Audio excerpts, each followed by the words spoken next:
Assalamualaikum warahmatullahi wabarakatuh.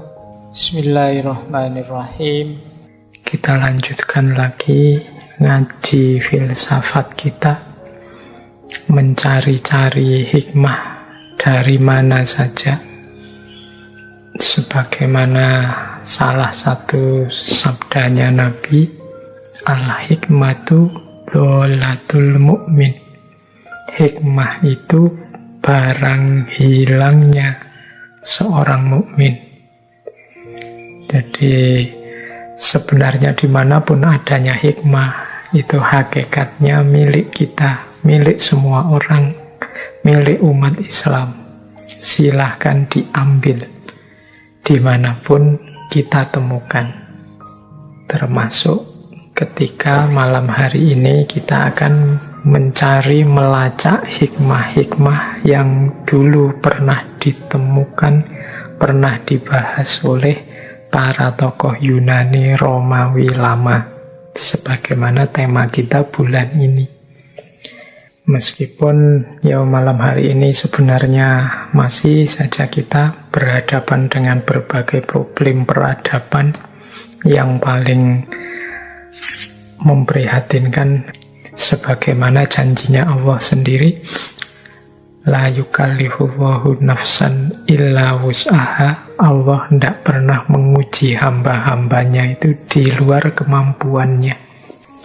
Pasti ujian pandemi ini juga sebenarnya masih dalam jangkauan kemampuan kita untuk mengatasinya, asal kita tidak cengeng, asal kita tidak gegeran sendiri, ribut sendiri, malah nambah-nambah masalah sendiri. Mungkin di antara hikmah di balik ujian pandemi ini, Allah ingin menunjukkan sekaligus menguji kita sejauh mana kita ini kompak sebagai manusia, sejauh mana kita ini terbuka untuk saling membantu, saling menolong sesama manusia. Baik, ya kalau untuk saya dan mungkin teman-teman ya bisanya cuma mendoakan sambil sedikit-sedikit membantu, mungkin memberi wawasan-wawasan yang baik untuk hidup dan kehidupan melalui filsafat. Baik, teman-teman, kita mulai ya ngaji kita. Monggo disiapkan ubur rampenya kalau memang ada yang ingin disiapkan. Mungkin kopinya, mungkin cemilannya, mungkin lesehannya, mungkin juga ada yang butuh sedikit kertas apa pulpen untuk nulis-nulis apa, monggo. Malam hari ini kita bertemu satu lagi, ini semacam melanjutkan minggu lalu, masih tokoh dari tradisi filsafat Stoa atau stoikisme. Malam hari ini, kalau minggu lalu kita ketemu Seneca, malam hari ini kita ketemu Cicero, atau nama lengkapnya Marcus Tullius Cicero. Beliau ini masih termasuk filosof Stoa abad 4 sebelum Masehi sampai abad 2 Masehi. Ini era yang dikenal sebagai Roman Stoik. Jadi Stoa yang versi zaman Romawi. Meskipun begitu, Cicero ini nanti juga sebenarnya gagasan-gagasannya dianggap dekat dengan gagasan Platonisme dan Epikureanisme. Beliau ini lahir sekitar 106 sebelum Masehi dan nanti meninggal 43 Masehi. Cicero ini nama panggilan. Kata Cicer itu kalau dalam bahasa Latin artinya kacang polong. Mungkin teman-teman kenal ya kacang polong itu seperti apa. Nah, itu panggilannya Cicero. Beliau ini seorang politisi, pengacara, orator, ahli sastra, dan juga dikenal sebagai negarawan. Beliau ini pinter pidato, pinter nulis prosa. Makanya beliau juga disebut tokoh prosa Latin. Beliau ini dikenal sebagai pembaharu bahasa Latin pada zamannya. Tulisan-tulisannya sangat berpengaruh, termasuk pidato-pidatonya. Bahkan ada yang mengumpulkan tulisan-tulisannya Cicero ini, khususnya surat-suratnya dan karya-karyanya lain itu dikumpulkan jumlahnya sekitar 800-an. Ini dari jumlahnya saja sudah cukup kita mengangkat topi terhadap seorang Cicero. Ini bisa dibayangkan keaktifan beliau di luar, padahal beliau ini ya sepanjang hidupnya juga sibuk macam-macam, termasuk beliau juga sebagai negarawan, meskipun nanti di akhir hidupnya agak tragis juga. Jadi Cicero ini punya karir politik yang bagus. Awalnya beliau ini punya jabatan sebagai Dewan Pertimbangan. Kalau di Indonesia namanya Dewan Pertimbangan Agung. Ini posisi yang tertinggi di Kekaisaran Romawi saat itu. Nah, cuma kemudian beliau ini konflik dengan kaisar saat itu, yaitu Julius Caesar. Tidak akur. Akhirnya beliau diasingkan. Beliau juga bermusuhan dengan orang yang menentang Julius Caesar, yaitu Mark Antony. Dan setelah Mark Antony mengambil kekuasaan, akhirnya dicari-carilah, dikejar-kejarlah semua musuh-musuhnya, dan kemudian Cicero ini termasuk yang ditangkap, dieksekusi, bahkan kabarnya tidak hanya dibunuh, tapi juga dimutilasi, kemudian dipajang atau disalib tubuhnya. Baik, itu salah satu cerita. Ini seperti saya bilang minggu lalu ya, tokoh-tokoh kita bulan ini kontribusinya besar, tapi akhir hidupnya tidak terlalu menggembirakan. Ini mungkin resiko para pejuang kebenaran. Tapi nama-nama beliau-beliau ini tetap kita dengar hingga hari ini, karena memang gagasan-gagasan, pikiran-pikirannya luar biasa. Itulah nanti antara lain yang akan kita ulas malam hari ini. Cicero ini dikenal sekali gagasan-gagasannya dalam bidang politik, dalam bidang hukum, dan tentu saja etika, filsafat, dan juga retorika. Seperti Seneca minggu lalu ya, kita tidak mungkin membahas semuanya. Malam hari ini kita ambil yang sempat saja, yang mampu kita bahas saja. Kalau bahasanya Ronggo Warsito, ipil-ipil kaweruh. Jadi menyicil pelan-pelan, sedikit-sedikit pengetahuan. Insya Allah pada saatnya dari yang sedikit-sedikit ini akan melahirkan pemahaman yang besar dan manfaat yang besar untuk hidup kita. Baik, teman-teman, kita mulai ya pembahasan kita tentang filosofi hidup dari Cicero. Bismillah, kita awali. Ini saya awali dari pernyataannya Cicero sendiri. Tadi kan saya bilang dia karyanya banyak sekali, khususnya dalam bentuk surat-surat.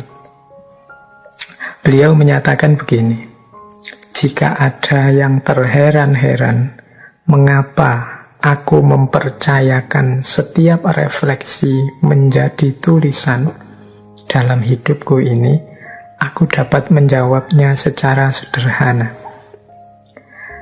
Tanpa aktivitas publik yang aku tanggung, jabatan atau tugas resmi kemasyarakatan, dan dalam situasi politik diktatorial yang tak terelakkan, Aku berpikir bahwa tindakan patriotik dengan menjelaskan secara rinci filsafat kepada sesama warga negara adalah tindakan terhormat dan suci, sebagai evaluasi yang sungguh-sungguh kepada negara, demi warga negara yang luhur melalui literatur Latin.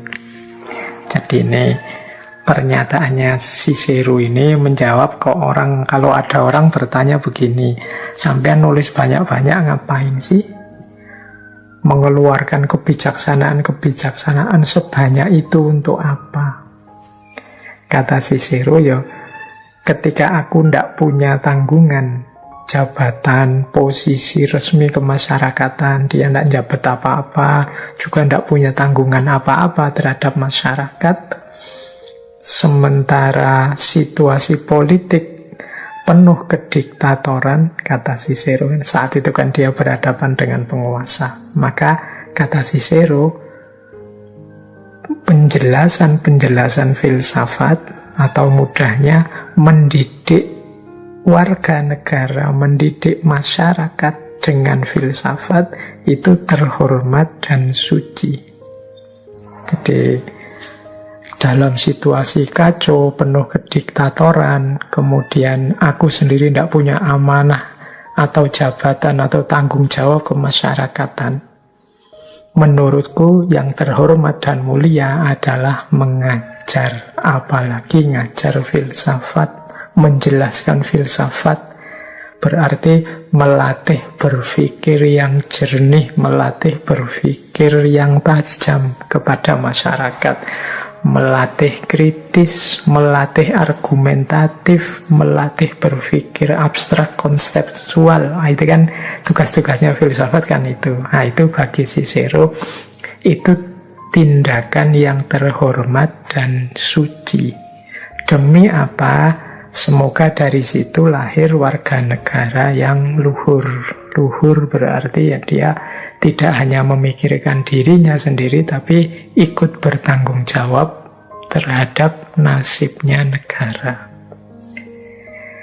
Jadi itu jawabannya. Kalau ada yang tanya ngapain sih kok nulis banyak-banyak, atau seperti kita ngaji filsafat, ngapain sih ngaji capek-capek, ngaji panjang-panjang untuk mencari apa? Kalau ekonomi kan tidak mungkin, kalau jabatan ya tidak mungkin. Kajian kita ini kajian level apa? Tapi tidak masalah lah, wong yo belajar filsafat itu, ini katanya Cicero loh yo, terhormat dan mulia. Jadi melatih, mendidik manusia untuk jadi orang yang luhur. Baik, ini boleh dipakai kalau ada yang tanya, ya ngapain sih capek-capek tiap minggu sekali kita belajar filsafat. Ya, di antara variabel hidup yang terhormat dan mulia, itu kata Cicero, filsafat. Jadi ketika kita belajar filsafat, ya berarti kita mendalami sesuatu yang terhormat dan mulia untuk hidup kita, karena tujuannya juga mulia, mendidik manusia jadi sosok yang bijaksana dan luhur. Baik, itu pembukaannya. Paling tidak ini apologinya Cicero tentang filsafat dan mengapa beliau nulis sebanyak itu. Wong negaranya sedang kacau balau, rumit dengan problem-problem besar. Kok lebih fokus pada kebijaksanaan filosofis. Itu jawabannya Cicero. Nah, saya lanjutkan. Sekarang karena mumpung sudah ngomong filsafat, kita masuk sekarang ke pandangan-pandangannya Cicero sendiri tentang apa itu filsafat. Ada definisi standar yang ini kita semua sudah tahu, yang juga disepakati oleh Cicero tentang filsafat, yaitu cinta kebijaksanaan. Kata Cicero, mereka yang mencari kebijaksanaan disebut sebagai para filosof. Dan filsafat tidak lain adalah cinta kebijaksanaan. Nah, yang jarang kita bahas kebijaksanaan ini. Apa sih kebijaksanaan itu? Kata Cicero, kebijaksanaan itu pengetahuan tentang segala sesuatu yang manusiawi dan yang ilahi, dan bagaimana menguasai dan mengendalikan semua itu. Kalau kita definisikan filsafat sebagai cinta kebijaksanaan, kemudian orang tanya kebijaksanaan itu apa? Kebijaksanaan itu pengetahuan tentang segala sesuatu yang sifatnya manusiawi dan yang ilahi. Yang manusiawi bersifat kemanusiaan, yang ilahi berhubungan dengan ketuhanan. Semua pengetahuan yang berciri dua itu nanti jadi awal kebijaksanaan. Cuma selanjutnya juga pengetahuan tentang bagaimana mengetahui dan mengendalikannya. Ini seperti sering saya bilang, kebijaksanaan itu paradigma yang pas, tidak berhenti hanya pada pengetahuan akan kebenaran, tapi juga tahu kapan menggunakannya, kapan mengendalikannya, kapan ini diucapkan, kapan jangan diucapkan dulu. Nah, ini bijaksana namanya. Kapan disampaikan, kapan ditunggu dulu, kapan menyampaikannya langsung, kapan menyampaikannya dengan ilustrasi-ilustrasi untuk memancing pemahaman. Nah, ini namanya kebijaksanaan. Jadi, kebijaksanaan itu unsurnya pasti tidak hanya pikiran atau intelektual, tapi juga pemahaman tentang kenyataan. Jadi, benar saja masih belum, tapi harus benar dan pas sesuai konteksnya. Banyak kebenaran yang jadinya tidak bijaksana ketika ruang dan waktunya tidak pas menggunakannya. Misalnya hari ini banyak saudara-saudara kita, teman kita, tetangga kita yang terkena COVID, kemudian banyak pula diantaranya yang meninggal. Nah, itu kalau ada teman kita kena COVID, terus kita ketemu kan, tidak mungkin kita bilang, wah kamu kena COVID ini, tetangga saya baru saja meninggal, hati-hati kamu. Ini kan sebenarnya menyampaikan kebenaran, tapi tidak bijaksana kita sampaikan ke teman kita yang sedang menderita saat itu. Oh, bisa jadi dia tambah panik, tambah gelisah, meskipun yang disampaikan kebenaran. Jadi pinter-pinterlah kita untuk memilah mana bijaksana, mana tidak. Tidak hanya tahu mana yang benar, mana tidak. Hari ini mungkin kebijaksanaan ini variabel penting yang sering kita lupakan, sering terlewatkan.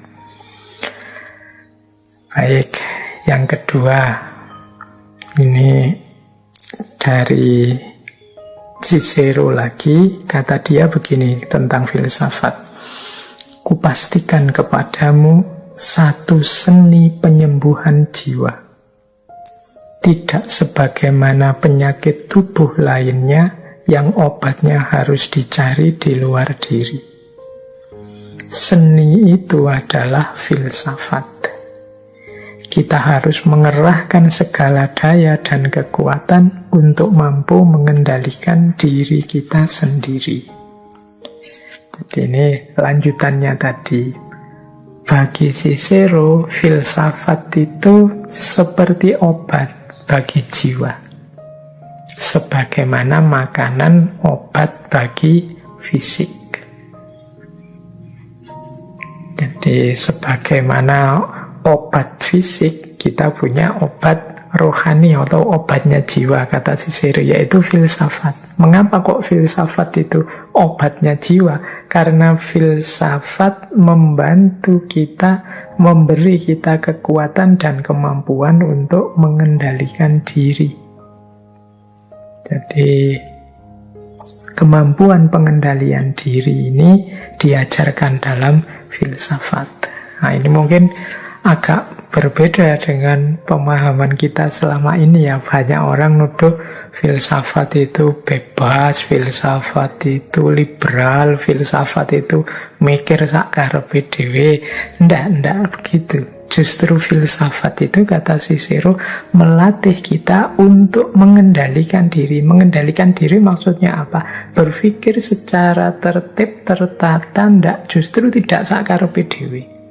Justru tidak nyari ingin menangnya sendiri, ndak. Jadi perilaku filosofis itu justru berpikir yang terkendali dalam kuasa kita, bukan berpikir yang tanpa dikendalikan.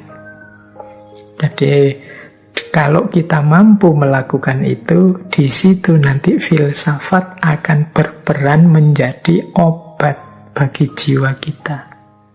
Obatnya di mana? Dia menjawab kegelisahan-kegelisahan kita. Dia menenangkan kegalauan kita. Dia menunjukkan kejernihan ke dalam diri kita. Maka jiwa kita kemudian jadi tenang. Jadi versinya Cicero justru filsafat itu berpikir yang tertata, terkendali dalam kuasa kita untuk menjawab problem-problem hidup kita. Disitulah nanti dia berperan sebagai penyembuhan jiwa. Terus, jadi ini masih tentang filsafat. Yang ketiga, ada lagi kalimat yang populer sekali dari Cicero tentang filsafat. Yaitu, kata dia, belajar filsafat itu tidak lain mempersiapkan diri menuju kematian. Wah, ini yang berat ya. Ternyata, kata Cicero, belajar filsafat itu harus siap-siap menuju kematian. Ini kata mutiara ini maknanya bisa macam-macam. Bisa kita artikan begini. Belajar filsafat itu berarti orang hanya berkomitmen pada kebenaran. Yang benar disampaikan sebagai benar, yang salah dibunyikan sebagai salah. Dia kritis, dia argumentatif, dia tidak hanya manut saja, ikut saja apa yang terjadi di sekeliling. Bahkan mungkin gagasan-gagasannya nabrak keyakinan umum orang banyak. Maka siap-siaplah, berfilsafat itu bisa jadi mempersiapkan diri kita menuju kesulitan bahkan kematian. Ini makna yang pertama, bahwa filsafat itu siap-siap menuju kematian.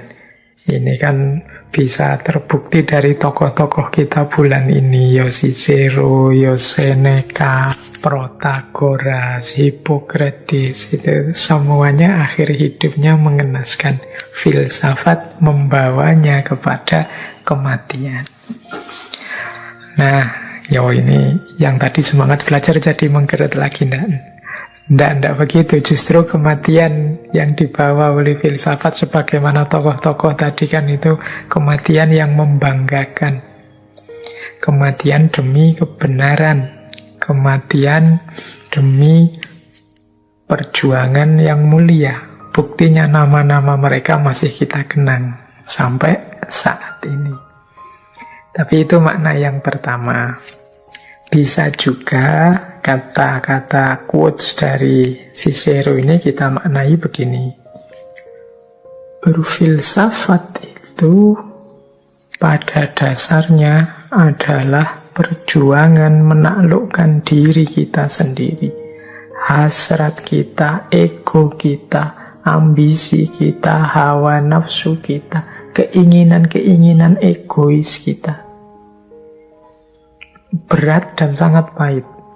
Jadi kadang-kadang kebenaran yang kita temukan itu bukan kebenaran yang kita inginkan. Kadang-kadang kebenaran yang kita dapatkan itu justru nabrak kenyamanan, kenikmatan kita selama ini. Tapi sebagai tuntutan cinta akan kebijaksanaan tadi, mau tidak mau kita korbankan ego kita korbankan hasrat, hawa nafsu, keinginan-keinginan egois kita. Ini kan seperti orang yang dalam tanda petik membunuh dirinya sendiri. Jadi dengan makna ini pula bisa kita pahami kalimatnya Cicero bahwa belajar filsafat itu tidak lain mempersiapkan diri menuju kematian. Oke, kalau di makna yang kedua ini mungkin teman-teman lebih sreg ya, lebih cocok. Tidak mengerikan lagi. Baik, ya monggo direnungi wong ini. Pikirannya orang yang bisa sesuai, bisa ndak, bisa cocok, bisa ndak. Silahkan dipilih saja mana yang paling relevan, paling manfaat untuk hidup kita. Nah, saya tambah satu lagi yang tentang filsafat ini, khususnya tentang pemikiran. Kata Cicero begini, pikiran itu terbiasa dengan hal-hal yang biasa dilihatnya. Sehingga kemudian dia berhenti heran, tidak lagi mencari tahu, kemudian tidak lagi mencari alasan apa yang dilihatnya sepanjang waktu. Jadi maksudnya Cicero itu begini loh. Banyak orang yang kemudian berhenti berfilsafat. Mengapa? Karena dia merasa sudah tahu segalanya, sudah menemukan kebenaran tentang banyak hal. Padahal dia tidak sadar, yang dia yakini sebagai kebenaran itu sebenarnya hanya kebiasaan. Kebiasaan itu ya karena dia tiap hari melihat itu, tiap hari mendengar itu, tiap hari akrab dengan itu, akhirnya yang dia lihat, dia dengar terus-menerus itu dianggap sebagai kebenaran. Karena sudah dianggap sebagai kebenaran, dia tidak bertanya lagi, tidak membahas lagi, tidak mengulas lagi, dia merasa sudah tahu dan sudah benar. Akhirnya kemudian berhenti berfilsafat. Berhenti berfilsafat itu berhenti berpikir mendalam, berhenti melakukan refleksi-refleksi kritis terhadap hidupnya. Ya kalau orang sudah berhenti memikirkan hidupnya, ya dia pasti mandek. Selesai, tidak lagi berkembang. Bahkan mungkin tidak sadar kalau dirinya mungkin saja salah. Ini kebalikannya tadi, ini semacam bunuh diri kefilsafatan. Berhenti berfilsafat sehingga tidak sadar tentang kebenaran atau kebaikan ataukah kesalahan, kekeliruan dirinya karena sudah tidak mempertanyakan lagi. Mengapa tidak mempertanyakan lagi? Karena sudah terbiasa. Kita ini kalau sudah terbiasa dengan apa kan sudah biasanya terus jadi kebal. Nganggep yang ya karena biasanya sudah begitu kok Pak, dianggap kita anggap benar begitu saja. Jalannya selama ini seperti itu kok Pak, terus kita anggap ya sudah berarti itulah yang benar. Padahal mungkin kalau dibahas serius, kalau kita selami, kalau kita dalami, ada banyak masalah yang bisa dipertanyakan. Dari yang tadi hanya kita terima begitu saja. Maka hati-hatilah dengan pikiran yang terbiasa, dalam tanda petik. Ya mungkin termasuk ngaji kita ini, teman-teman. Mungkin yang sudah merasa nyaman dengan ngaji semacam ini, yang dari saya terus menganggapnya yang saya ucapkan mesti benar kabeh. Itu sebenarnya semangat seperti itu justru berlawanan dengan cita-cita ngaji kita ini. Karena ngaji kita ini menyuruh kita, ngaji kita ini misinya adalah membangkitkan semangat gairah untuk belajar, bertanya, tidak mudah menerima apapun yang ada di sekeliling kita, apalagi hanya ikut-ikutan yang terjadi di sekeliling kita. Jadi justru kalau sikapnya kemudian begitu, bahkan terhadap ngaji kita ini, ya berarti ada yang salah dalam menyikapinya. Jangan sampai pikiran kita kemudian jadi pikiran yang mati, tidak hidup. Ikut saja arus, yang lain ke utara ikut ke utara, yang lain ke selatan ikut ke selatan. Baik, kita lanjutkan. Alhamdulillah sudah membahas tema pertama dari Cicero tentang filsafat. Sekarang kita bahas lebih jauh tentang kebijaksanaan hidup dari Cicero. Temanya sekarang kebijaksanaan. Tadi kan sedikit dijelaskan bahwa kebijaksanaan itu adalah tentang yang manusiawi dan tentang yang ilahiyah. Nah, sekarang lebih praktis kita lihat tips-tips apa sih untuk menyikapi hidup secara bijaksana dari seorang Cicero. Ini nanti temanya macam-macam, cuma saya klasifikasi jadi ini jenis kebijakan hidup yang direkomendasi oleh Cicero. Ya nanti ada banyak tema lain seperti di Seneca. Semoga malam hari ini kita dapat banyak wawasan baru. Nah, yang pertama kata Cicero begini. Kita tidak hanya harus mencari kebijaksanaan, tapi kita harus menikmatinya. Nah, ini penting ya untuk kita. Kita itu mungkin orang baik, insya Allah yang ikut ngaji malam hari ini dan siapapun yang mendengarkan orang-orang baik semua. Tapi coba kita refleksi sebentar. Bisakah kita menikmati kebaikan yang kita lakukan? Ya kalau itu bentuknya kebijaksanaan berarti bisa enggak sih kita menikmati kebijaksanaan kita. Menikmati itu kan berarti kita bahagia, kita senang, kita merasa nyaman, merasa enak menjalankannya. Bahkan ingin terus. Orang yang bisa menikmati itu kan ingin terus-terusan begitu. Saya ingat kalau dalam Islam ada hadis-hadis yang menggunakan redaksi halawatal iman. Halawatal iman itu manisnya iman. Orang yang level keimanannya sampai pada rasa manis. Nah, ini berarti orang yang beragama tidak hanya terpaksa atau tidak hanya karena pamrih-pamrih tertentu. Tapi karena dia merasakan indahnya, merasakan nikmatnya, merasakan enaknya. Ini penting, kalau versinya Cicero tadi, ya kita jangan hanya mencari kebijaksanaan, tapi kita bisa menikmati kebijaksanaan. Banyak orang yang melakukan kebaikan, termasuk melakukan kebajikan dan kebijaksanaan, tapi dia belum bisa menikmatinya. Sehingga kebaikan yang dia lakukan, kebijaksanaan yang dia lakukan, itu rasanya berat. Dia merasa ini semacam pengorbanan, dia merasa ini semacam perjuangan berat. Misalnya kita membantu orang, terus wah ini membantu, ini rasanya berat sekali. Sebenarnya eman saya itu masih butuh, tapi ya kalau tidak bantu gimana? Ini kan ada beratnya. Beda dengan orang yang bisa menikmati. Setelah berbagi justru kita merasa lega, merasa senang, merasa gembira. Ini namanya bisa menikmati. Kebijaksanaan juga begitu.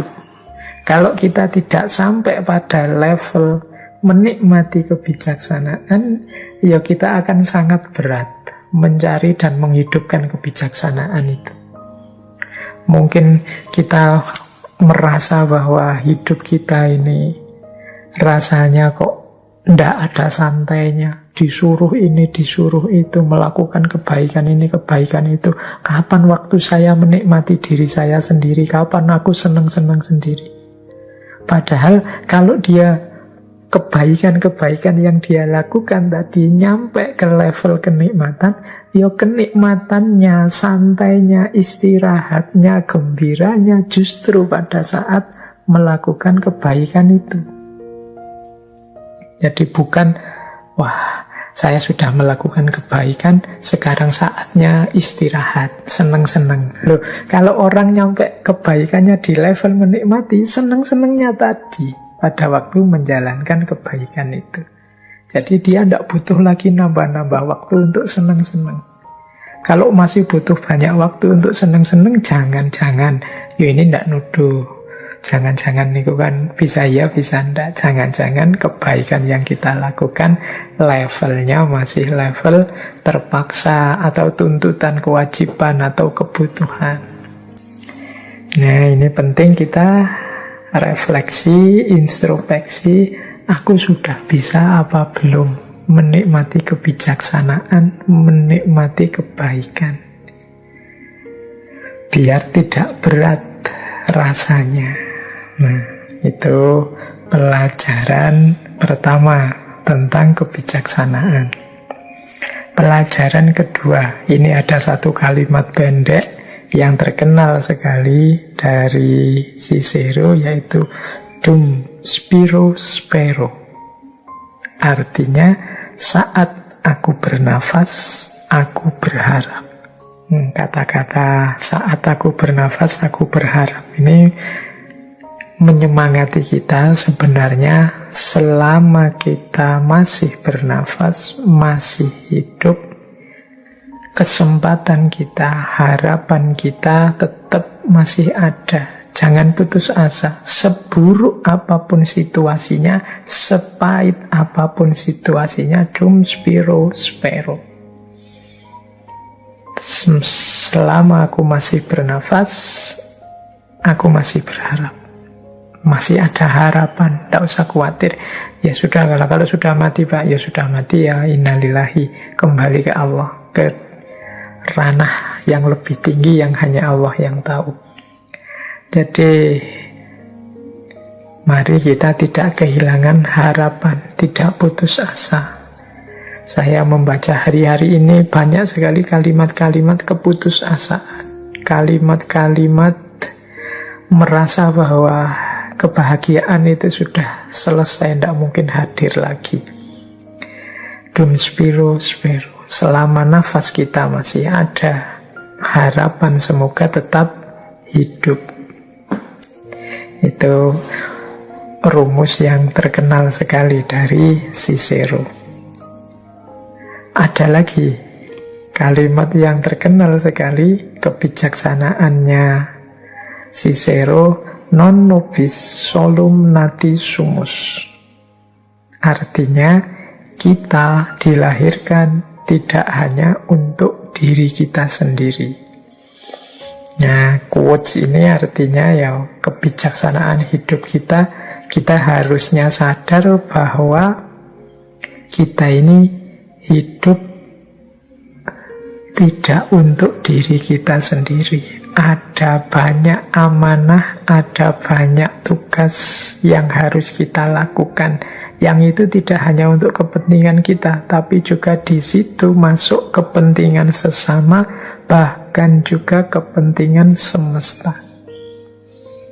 Maka kita jangan egois. Kelebihan-kelebihan yang dianugerahkan oleh Tuhan pada kita itu sebenarnya tidak untuk kita nikmati sendiri, tapi di balik itu ada titipan untuk ngajak-ngajak yang lain, berbagi kenikmatan dengan yang lain.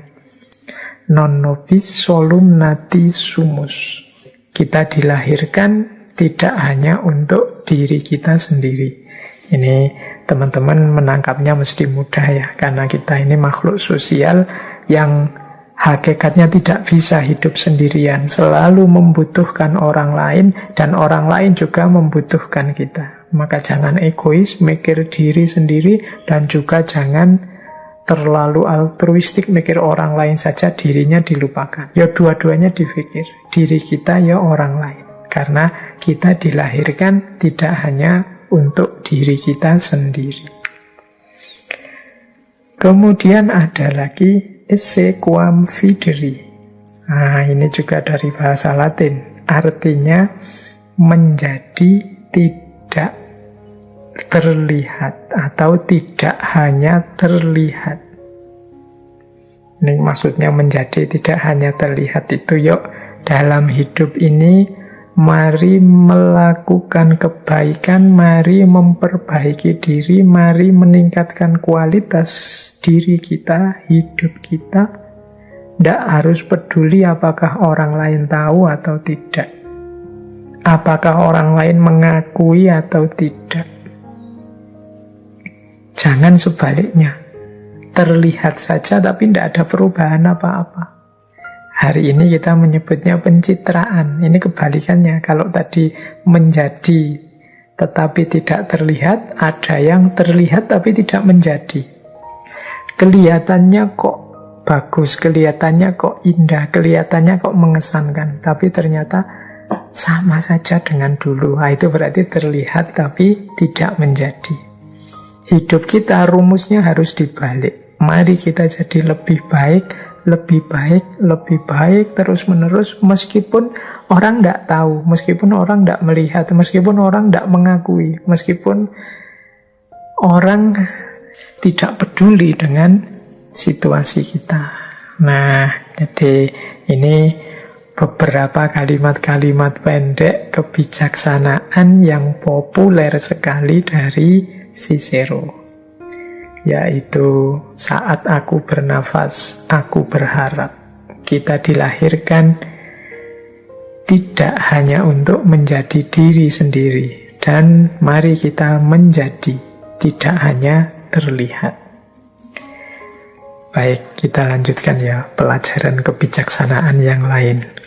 Satu ketika Cicero berkata begini, aku mengkritik dengan berkarya, bukan dengan menemukan kesalahan. I criticize by creation, not by finding fault. Ini mungkin menarik ya, pelajaran cara mengkritik yang elegan. Versinya Cicero. Kata Cicero, kalau aku ngeritik dengan karya, tidak dengan nuding-nuding mencari kesalahan orang. Jadi ini semacam teori fastabiqul khairat, untuk menunjukkan bahwa ada yang keliru dalam orang lain, kita lakukan kebaikan yang sebaliknya. Sehingga nanti orang lain sadar bahwa, oh yang tadi keliru, yang benar yang ini. Nah, itu mengkritiknya dengan karya, menciptakan sesuatu, bukan dengan menemukan kesalahan orang lain.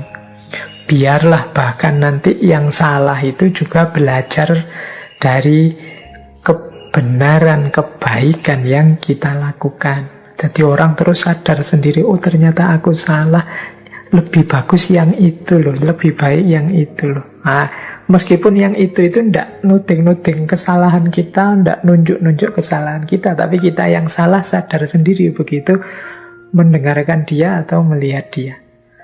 Melihat karyanya, mendengarkan karyanya. Aku mengkritik dengan berkarya, bukan dengan menemukan kesalahan. Kalau hari ini kan kita sebaliknya, banyak orang yang saling nuding, tapi tidak produktif, salah menyalahkan terus. Dan tidak ada apa-apa, tidak ada kontribusi apa-apa, tidak ada produksi apa-apa. Isinya saling nuding, saling nyalahin terus. Nah, itu namanya bukan mengkritik dengan karya, tapi mengkritik dengan nuding. Ya mungkin pada akhirnya ditemukan kebenaran, tapi biasanya muncul efek-efek samping. Mungkin kehilangan teman, mungkin persatuan yang pecah, dan lain sebagainya. Tapi saling belajar dengan masing-masing berkarya, itu akan lebih produktif. Nah, ini yang saya pahami dari kalimatnya Cicero, aku mengkritik dengan karya, bukan dengan menemukan kesalahan. Ini juga menurut saya sejenis kebijaksanaan, karena kadang-kadang kita itu kalau mengingatkan orang lain dengan cara tunjuk langsung, hasilnya orangnya sakit hati, akhirnya muncul gengsinya, dia malah tidak mau berubah. Problem lama tidak selesai, problem baru muncul, kita kehilangan teman, kita berhadapan dengan masalah baru, mungkin orangnya terus jadi tersinggung, lapor polisi, kita dilaporkan pencemaran nama baik, wassalam, sudah. Tambah tidak karu-karuan masalahnya. Maka mungkin tips dan petunjuk dari Cicero ini penting. Aku mengkritik dengan karya. Berkaryalah dengan cara lebih berkualitas yang bisa menampakkan mungkin karya yang lain yang ada salah-salahnya. Sehingga orang nanti sadar sendiri bahwa, oh ini lebih baik, oh cara berpikir ini lebih benar, oh pandangan semacam ini lebih bertanggung jawab. Itu lebih enak daripada kita nabrak langsung gagasan orang yang berbeda.